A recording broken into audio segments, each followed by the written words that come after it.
grand honneur de recevoir Sébastien Simon, le Vendéen du Vendée Globe. Comment ça va? Ça va très bien et écoute, je suis très heureux de pouvoir parler un petit peu de ce départ du Vendée Globe qui approche le 10 novembre prochain, donc on y est dans pas longtemps. On y est dans pas longtemps et je sais, on est venu te rendre visite au Sables d'Olonne.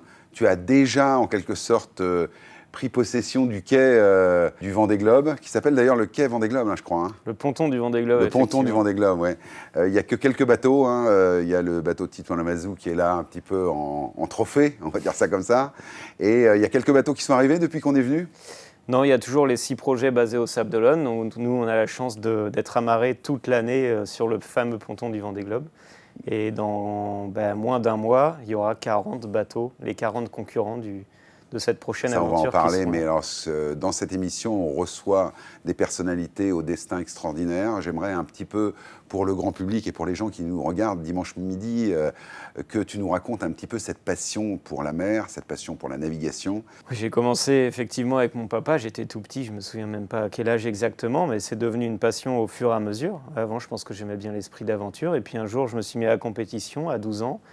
Et puis après, des études d'ingénieur. Alors là, c'est quoi? C'est Obicat? C'est quoi? C'est de l'optimiste, tout simplement. L'optimiste, ouais, c'est ça. Des coques de noix de 2,25 m de long, je crois, des tout petits bateaux. Et puis ensuite, je suis passé sur des bateaux un petit peu plus grands, jusqu'à la course au large.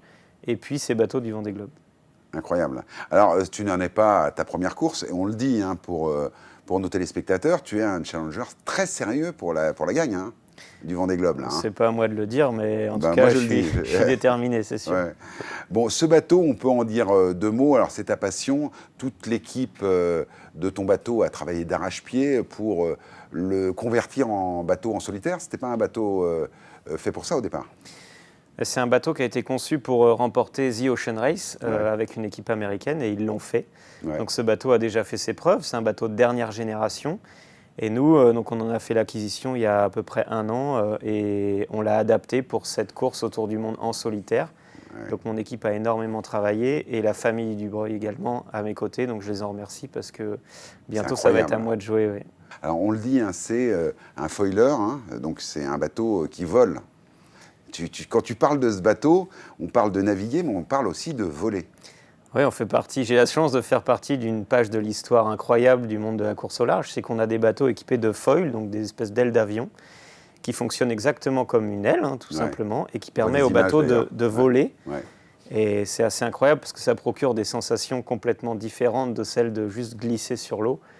Donc forcément, c'est beaucoup plus violent, c'est beaucoup plus physique, beaucoup plus engagé. Bien sûr. Mais pour autant, c'est des sensations. Et on le dit, ces bateaux, c'est des bateaux de course, c'est de la Formule 1 sur l'eau. Ça va à quelle vitesse un bateau comme ça de course maintenant? Ça a fait des progrès incroyables. Depuis l'apparition des foils, effectivement. Et c'est ce type de bateau, donc ces bateaux du Vendée Globe, qui ont le record en monocoque, donc bateau à une coque, sur 24 heures, avec des vitesses moyennes de 27,2 nœuds. Ce qui fait environ 50 km/h. Quand même. Ce qui est énorme sur l'eau. C'est énorme. Ouais. Rien qu'à la force du vent. Uniquement propulsé par le vent. Propulsé par le vent. Le bateau lui-même, ça va devenir ton habitat pendant 75 jours, 72, 70. On veut battre le record. 70, j'adorerais. Ouais. Je ne sais pas où on signe là tout de suite, mais effectivement. Ouais. Le record, c'est 74 jours. C'est 74 jours, effectivement. Ouais. Et je pense qu'on a les bateaux pour faire 70. Oui. Alors, c'est qui les concurrents sérieux que tu redoutes?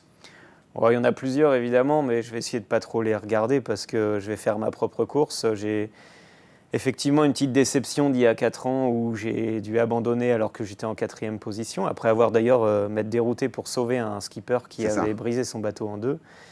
Donc c'est forcément une petite déception et aujourd'hui je pense que j'ai fait tous les sacrifices nécessaires pour réussir cette aventure. Donc je vais faire ma course et ensuite on verra ce que ça donne et peut-être une bonne surprise à l'arrivée, en tout cas je l'espère. En tout cas tu respires la sérénité, Sébastien, on te sent très très confiant, on sent que tu es bien préparé. Comment tu vis à bord du bateau? Dis-nous, en course, qu'est-ce qui va se passer? Parce que c'est quand même très, je le dis, très spartiate. Oui, c'est assez spartiate, effectivement, rudimentaire même. C'est que du carbone partout, donc un environnement très très noir. On s'éclaire à la frontale. Il n'y a pas de lampadaire ou autre, ou de petites lumières tamisées.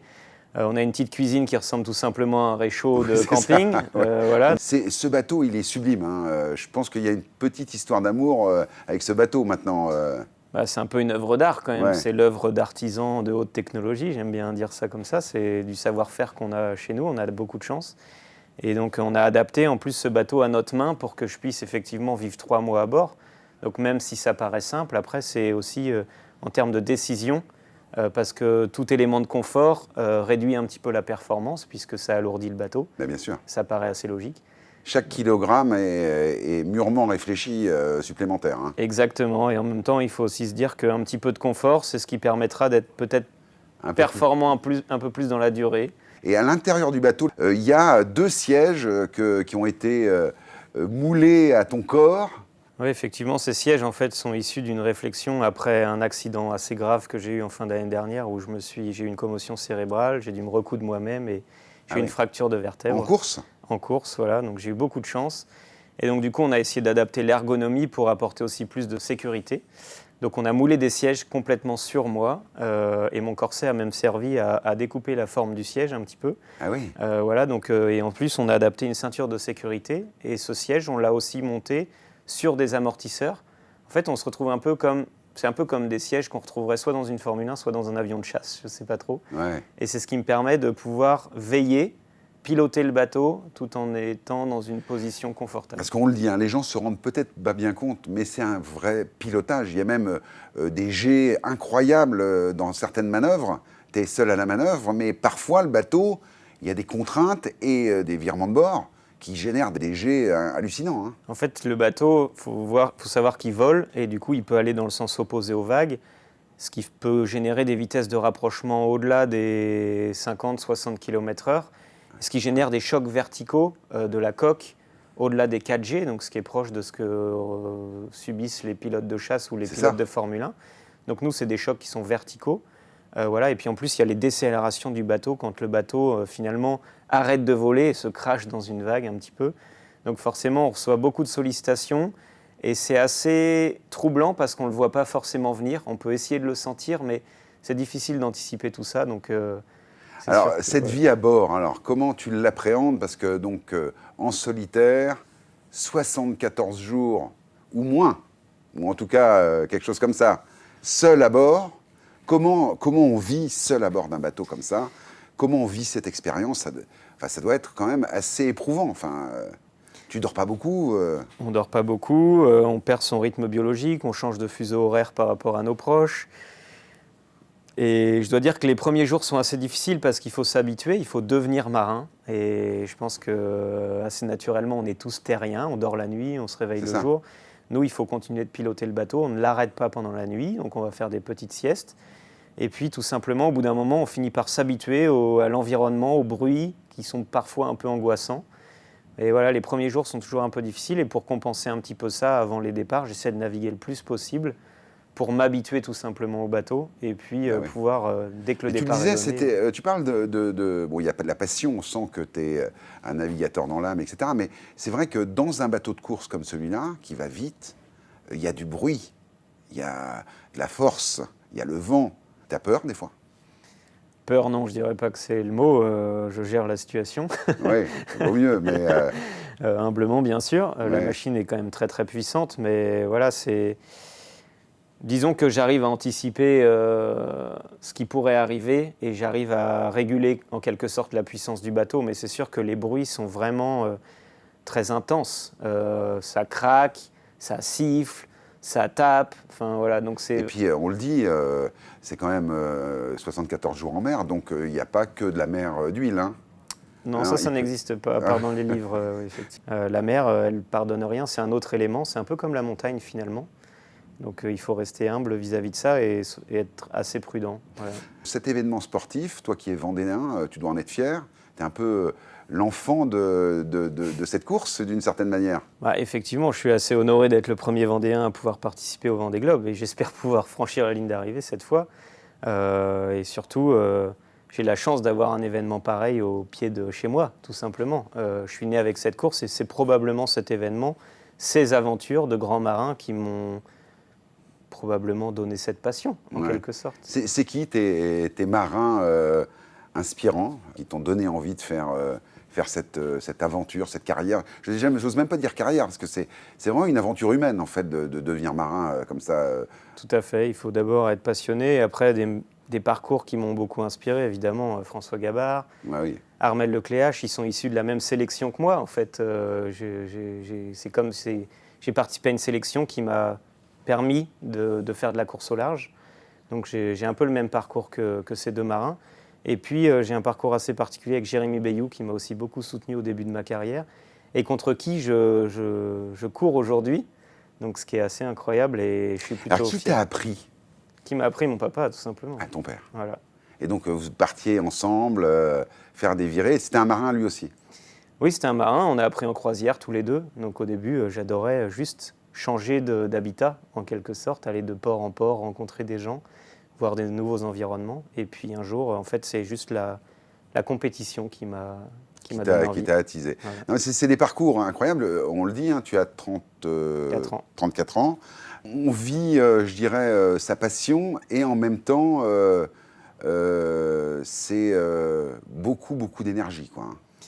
C'est beaucoup de sacrifices, parce que monter un projet comme celui-là, rassembler les partenaires pour vivre son rêve, tout simplement, monter une équipe, travailler ensemble, parce que je suis peut-être tout seul à bord, mais en attendant, j'ai quand même 9 personnes à temps plein. Des fois, on est 15, juste pour la gestion technique, administrative de notre entreprise. Voilà, on a aussi notre partenaire qui est très impliqué. Sans eux, ce serait tout simplement pas possible de faire la course. Ça coûte très cher. Ça coûte très cher. Et un puis, bateau comme le tien, c'est plusieurs millions d'euros. Hein. Oui. C'est ça. Hein. Effectivement. Donc voilà, c'est des projets d'envergure, et personnellement, c'est aussi beaucoup de sacrifices, parce que j'ai pas beaucoup de temps libre, et je sais à quel point mes proches donnent beaucoup pour me soutenir. Oui. Alors justement, on va finir cette interview un petit peu avec ton parcours immobilier. T'es en mer, mais tu as été un petit peu sur terre de temps en temps. Est-ce que tu te rappelles justement, peut-être avec ton père, avec tes parents, de la maison d'enfance? Comment c'était cette maison en Vendée? Est-ce que c'était une maison en Vendée déjà? Oui, en fait, je crois que j'ai fait toute la Vendée. Ouais. J'ai déménagé plusieurs fois, mais il y a une maison qui me tient particulièrement à cœur, c'est tout simplement la mienne, puisque c'est mon grand-père qui l'avait fait construire dans les années 60 au Sable d'Olonne. Incroyable. Et c'était notre maison de vacances à l'époque, donc on y allait le week-end et pendant les vacances. Et en fait, c'est une maison que j'ai rachetée en 2017. Et que, donc voilà. une maison de famille, du grand-père. Voilà. Donc j'ai toujours connu cette maison, et aujourd'hui c'est la mienne. Donc forcément, j'y suis très attaché. D'accord, donc là tu m'as fait l'interview express immobilière, donc tu es resté toujours dans cette maison, tu n'as pas eu d'appart ou de maison quand tu as fait tes études par exemple? Il n'y a pas eu un appart seul, un petit studio Si. en dehors de Sable d'Olonne? Si, bien sûr, j'ai fait Nantes, j'ai fait Bordeaux, voilà, donc je suis allé un peu partout aussi pour mes études. Et puis sinon, en Vendée, j'ai fait Fontenay-le-Comte, Danvig, Saint-Michel-le-Cloux, La Roche-sur-Yon, Les Clouseaux, Saint-Hilaire-de-Riez, Saint-Gilles-Croix-de-Vie. C'est le syndicat d'initiative marin. Alors, effectivement, on le dit, hein, c'est des sacrifices. Mais alors, quelle joie quand tu vas partir, parce que tous les Vendéens sont derrière toi. Et quelle joie quand tu vas revenir.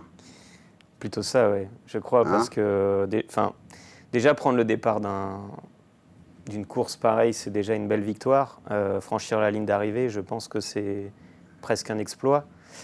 J'aimais bien, parce qu'il y avait un chiffre qui me tient beaucoup à cœur. On a regardé ça, et j'étais assez surpris, c'est qu'il y a environ 110 personnes qui ont réussi à boucler le Vendée Globe, donc cette course au large en solitaire et sans escale, contre plus de 600 personnes à être allées dans l'espace. Donc ça prouve un petit peu l'exploit. Pas mal. Voilà.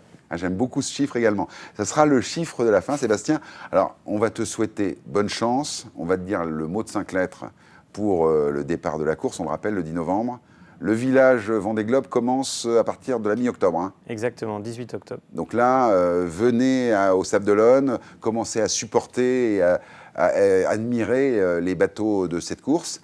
Et je peux te dire que toute l'équipe de Propriété à tout prix sera derrière toi pour cette formidable aventure. Merci beaucoup. À très bientôt, Sébastien.